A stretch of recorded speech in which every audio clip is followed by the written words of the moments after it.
Hamas के जबरदस्त हमले के बाद इजराइल ने ताबड़तोड़ हमलों से गाजा को दहला दिया। इजराइल अब तक गाजा में 6000 से ज्यादा बम बरसा चुका है। दावा तो है कि इजराइल डिफेंस फोर्स हमास के ठिकानों को निशाना बना रही है, लेकिन तस्वीरें कुछ और ही हाल बयां कर रही हैं। कल हमने आपको सैटेलाइट इमेजेस दिखाई।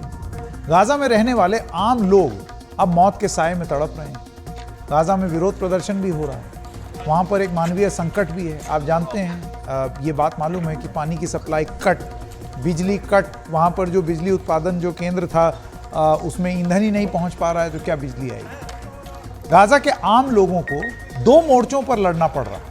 पहला मोर्चा इजराइल की बमबारी से खुद को बचाना, वहाँ से भी बमबारी हो रही है, ये चीज़ हम स्पष्ट कर दें। और दूसरा मोर्चा, और ये है सबसे बड़ी चुनौती, क्योंकि ये वहां के जो आम लोग हैं जो कि हमास पसंद नहीं है, अधिकांश लोग जो हमास पसंद नहीं है, उनको भुखमरी से बचाना। गाजा के कई इलाकों में भुखमरी के हालात हैं।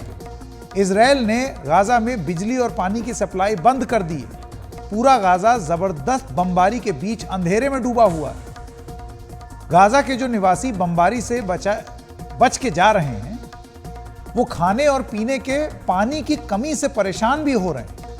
अचानक शुरू हुई जंग से लोग घर में जरूरी सामान और राशन भी इकट्ठा नहीं कर पाए। इजराइल के हमलों में और इन हमलों से गाजा में अब तक 1500 से ज्यादा लोगों की मौत हो चुकी है। इनमें 400 से ज्यादा बच्चे हैं।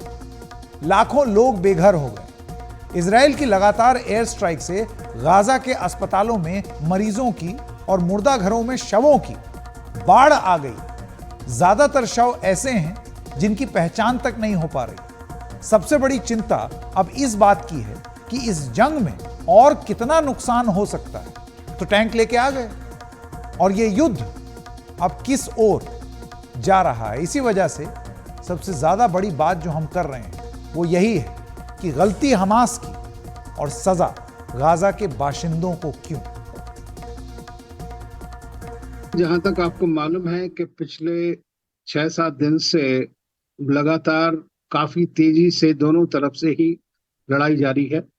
और जब 7 अक्टूबर के जिस तरह से टेररिस्ट अटैक हुए इजराइल में, उसके बाद से हमने देखा है कि इजराइल की फोर्सेस ने लगातार बमबारी करी है। जो गाजा स्ट्रिप बड़ी छोटी सी है, सारा एरिया मिलाकर 360-64 किलोमीटर के लगभग है, तो उसमें बमबारी काफी हुई। जगह जगह हमास के ठिकाने भी और जो सिविलियंस हैं वो भी मारे गए, तो कई हजारों लोगों की ऑलरेडी डेथ हो चुकी है उसमें।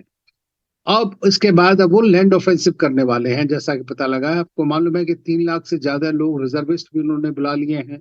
एक नेशनल यूनिटी गवर्नमेंट बनी है, जिसका सबका ये है कि इस बार हम हमास को हमेशा के लिए खत्म कर देंगे। ये उनका एक रिजॉल्व है, और वो तभी पूरा हो सकता है जब वो पूरा घर बाय घर सर्च करें, जाके अंदर जाएं। तो बहुत मुश्किल काम है, लेकिन इससे यह है कि सिविलियंस की बहुत ज्यादा हत्या और उनका नुकसान होने का चांस है।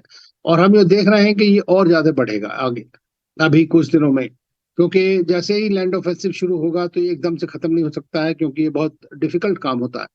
तो उसके बाद में अभी अमेरिका उनका सपोर्ट कर रहा है, यूरोपियन सपोर्ट कर रहे हैं, लेकिन सब लोग जो है इस बात के लिए भी चिंतित हैं कि इसका जो है सिविलियंस के ऊपर क्या इम्पैक्ट होगा, कैसे ह्यूमैनिटेरियन कॉरिडोर बनाए जाएंगे, किस तरह से लोगों को हेल्प की जाएगी। अब उनकी सेना, इजराइल की सेना ने कहा है कि 24 घंटे के अंदर लोग नॉर्दर्न गाजा को छोड़ के जाएं उधर साउथ की तरफ, ताकि वहां से अगर वो इजिप्ट में एक रफा क्रॉसिंग है वहां जा सके शरणार्थी बन करके। अभी वहां क्रॉसिंग के ऊपर भी बमबारी हुई है, तो वो क्रॉसिंग भी पूरी तरह खुली हुई नहीं है। तो इससे ये हो सकता है कि दोनों तरफ से ना बेचारे इधर जा पाए ना उधर जा पाए, और वो खाली इस बीच में कोलैटरल डैमेज हो सकते हैं। तो एक काफी बड़े नरसंहार की संभावना हो सकती है।